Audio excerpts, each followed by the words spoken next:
Bollocks! Bollocks! Bollocks! Bollocks!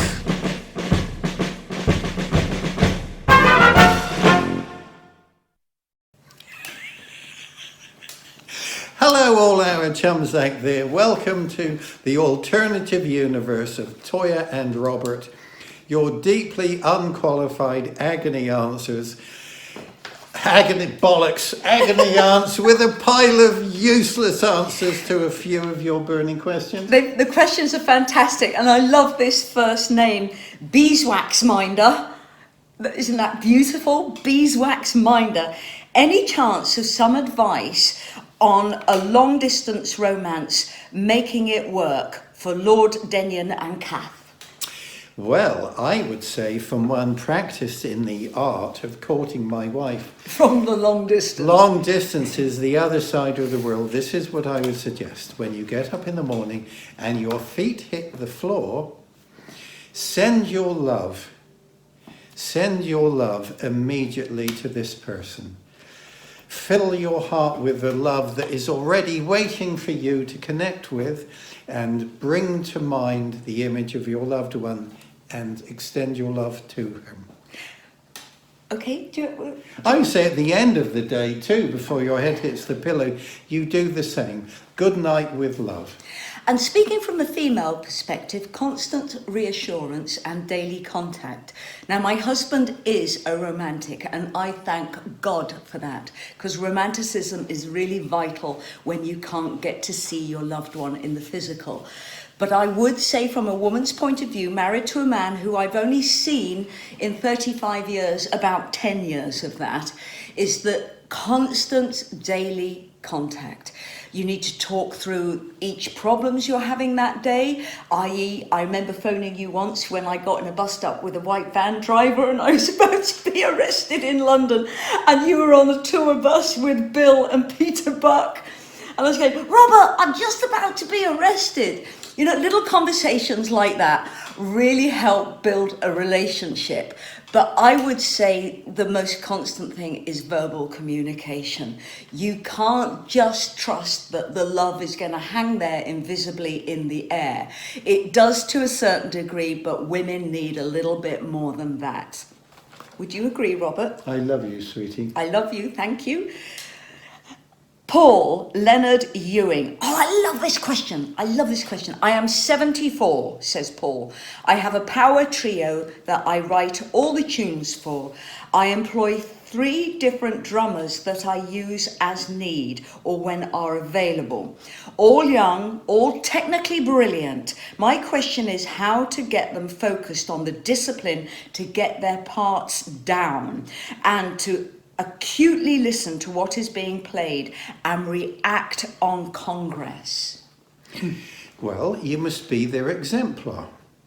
You must be disciplined in yourself. You must listen to them, and you must respond to them as they are responding to you. In other words, you are in yourself, in your personal practice, setting the standard. And in terms of your 3 different drummers, you might have them all together all at once. There are precedents for this.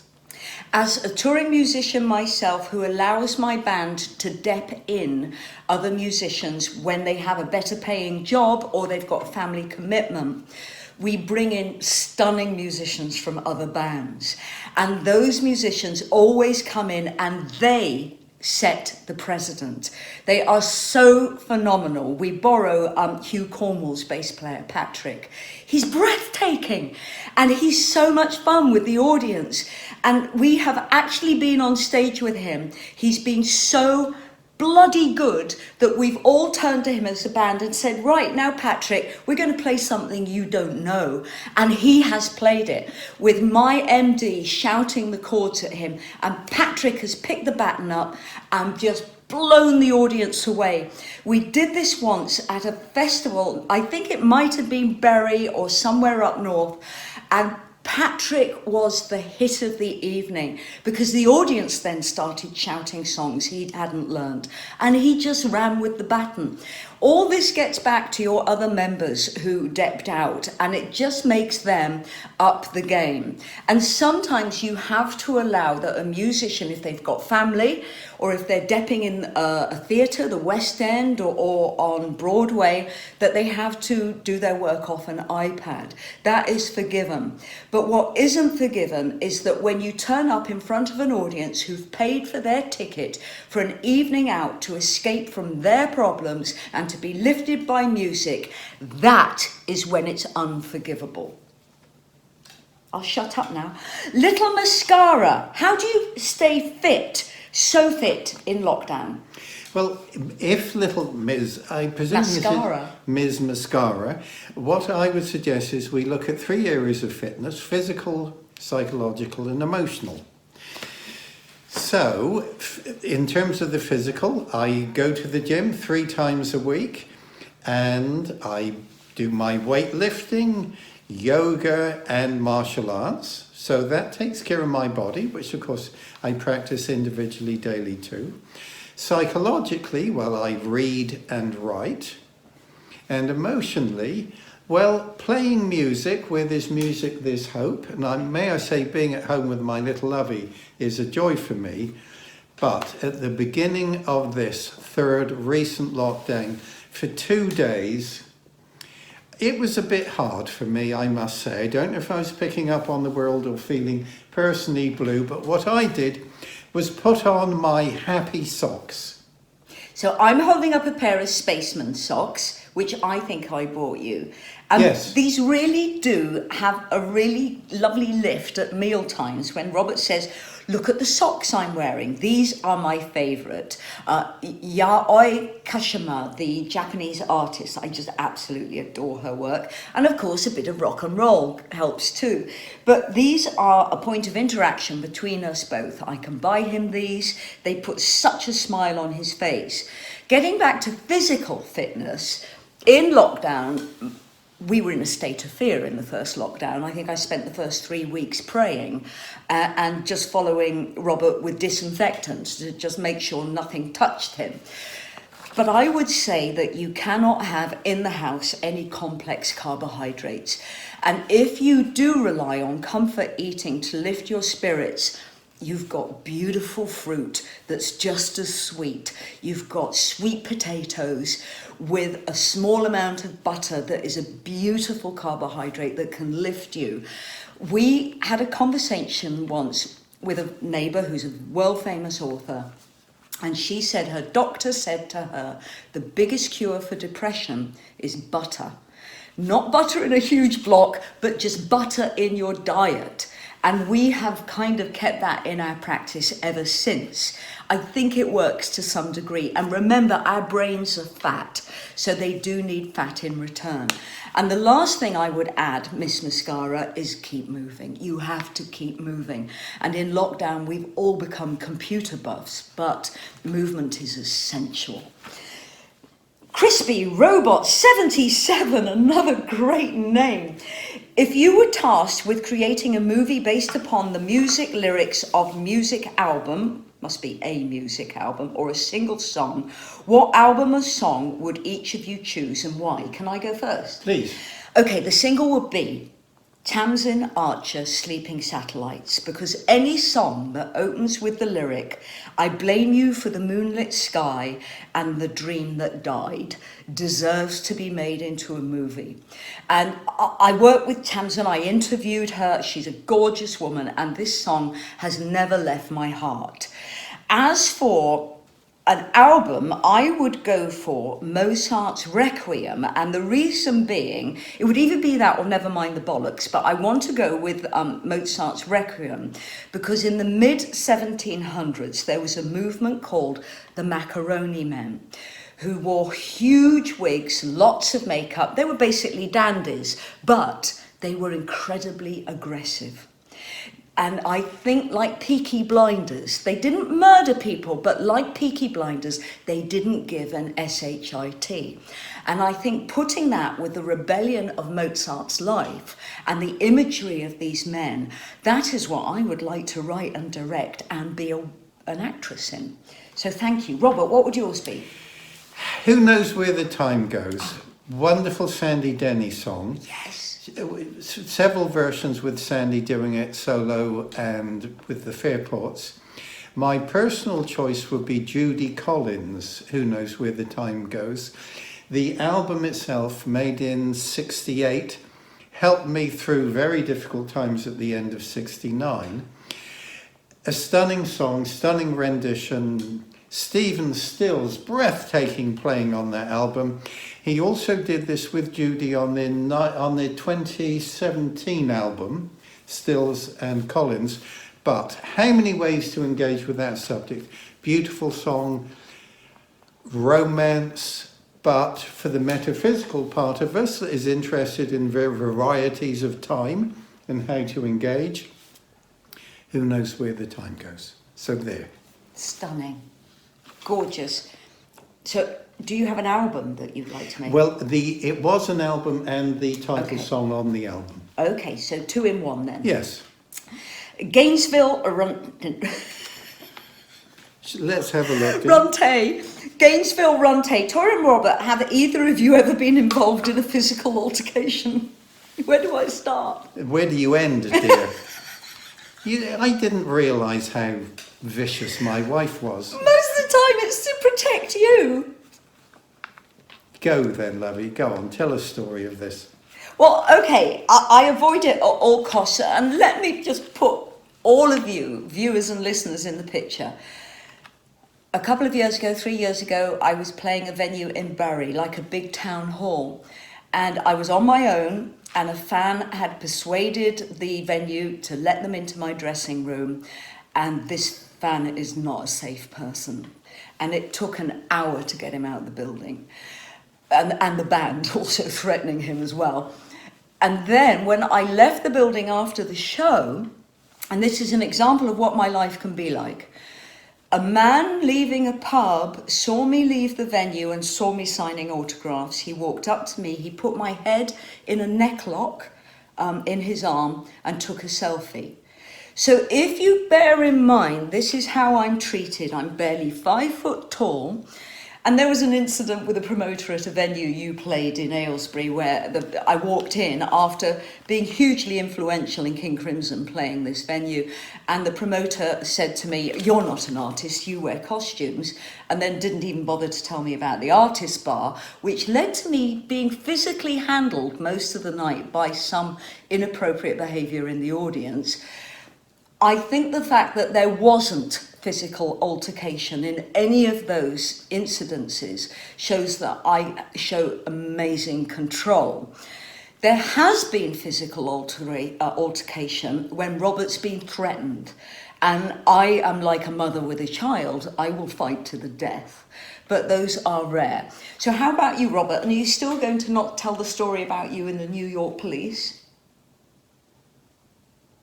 I'm going to tell the story of when I was 18 at the Library Hall in Poole.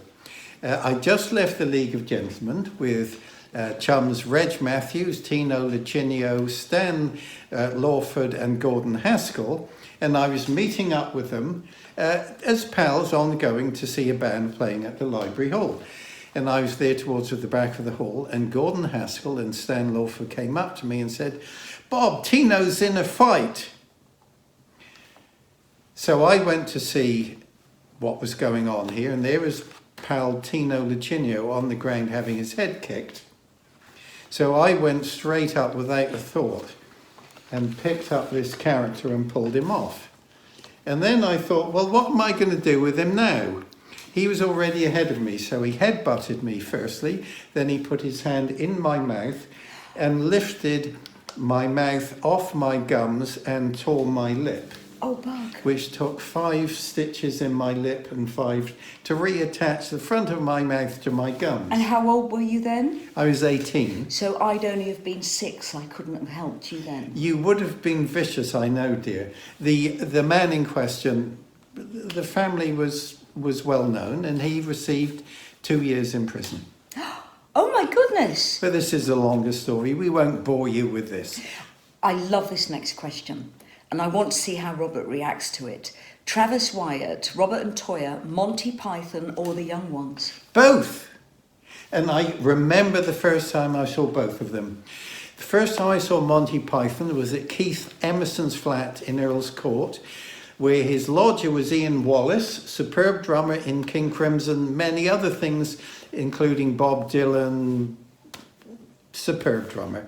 And I went round to see, this was 1971, and there on the television was Monty Python. And it was breathtaking. I was utterly blown away. Terry Gilliam's cartoon was coming up, and it was astonishing. We've worked with them all. Well, I have. You have, dear.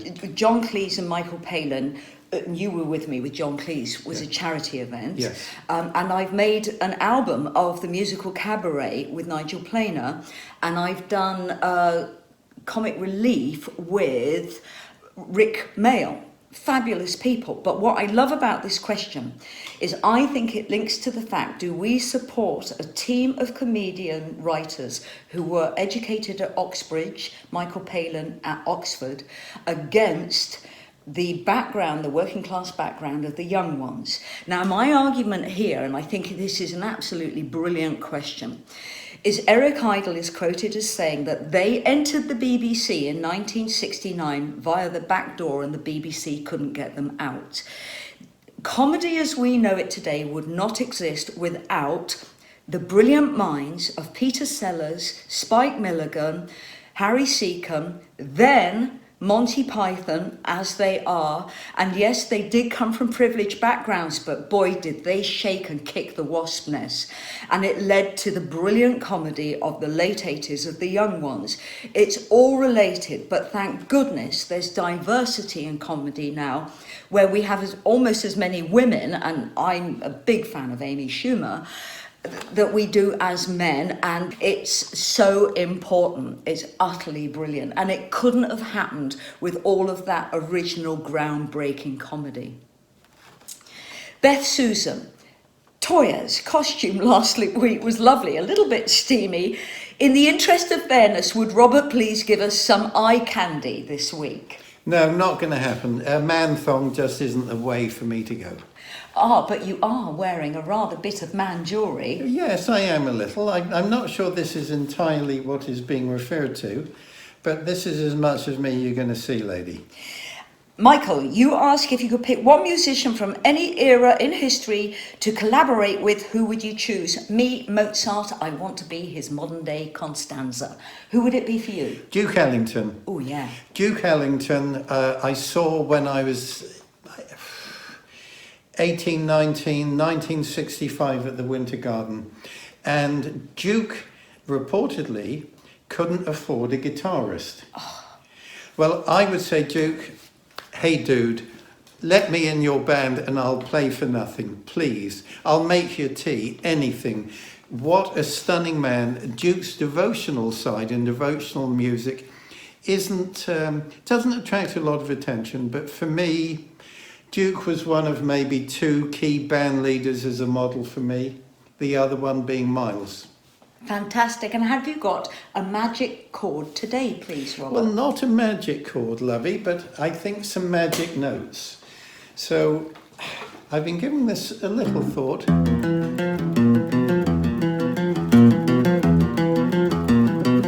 God, that's lovely.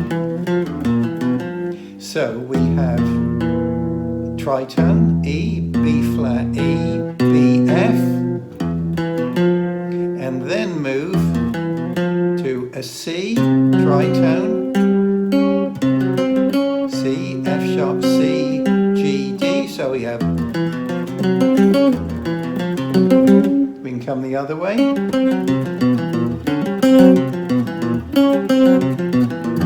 Now for those interested in the substitution of symmetrical chords, moving from the E root to the C root is in effect moving from an E to an A.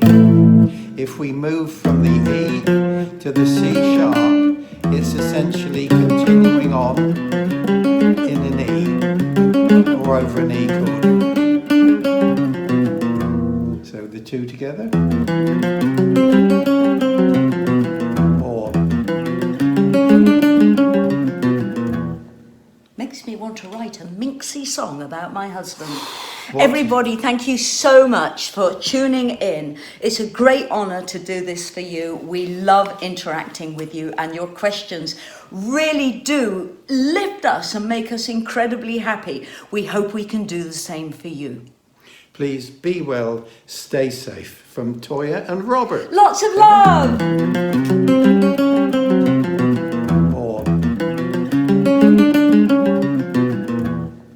Makes me want to write a minxy song about my husband.